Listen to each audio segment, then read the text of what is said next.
laging iyon ang rota. Tahimik sa dasal, taimtim na pakikinig sa mga salita ni Padre, sandigan ng aming pag-ibig. Pagkatapos ng misa, kumustahan sa labas si Mrs. at mga amiga, may ngiti-tawanan pa. Habang ako'y lumingon, may di maipaliwanag.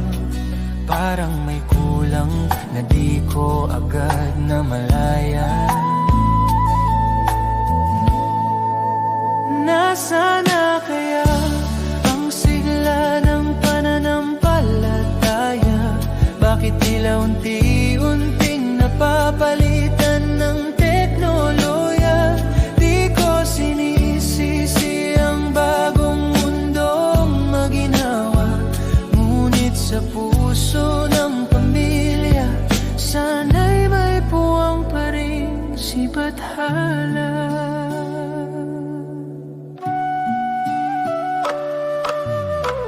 Pagkatapos naming magsimba, dumiretso sa mall, doon kami nananghalian.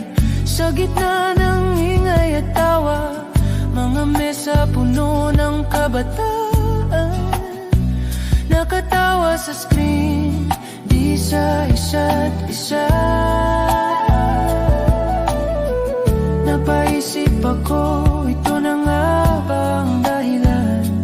Bakit sa simbahan kabataan ay bihira na lang? Akala marahil nila ang pananampalataya ay luma, at ang like at share na lang ang bagong panata.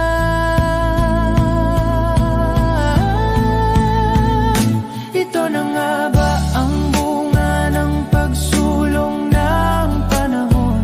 Pananampalataya'y naiwan sa karera ng ambisyon. Oo, lumawak ang isip, taas ng karunungan, ngunit puso't pamilya tila nagkabitak-bitak naman.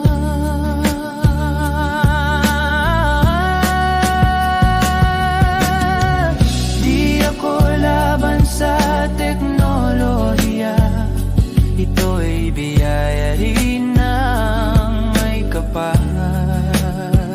Ngunit gamitin sana sa kabutihan, at huwag hayaang maglayo ang puso sa Diyos na mahal.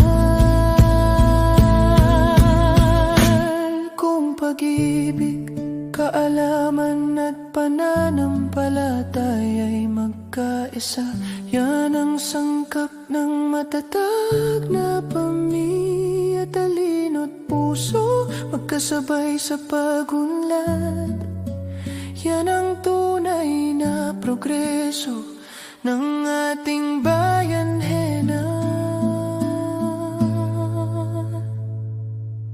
Pananampalataya,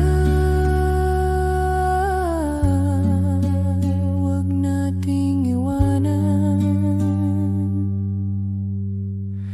Sa gitna ng teknolohiya, siya pa rin ang sandalan.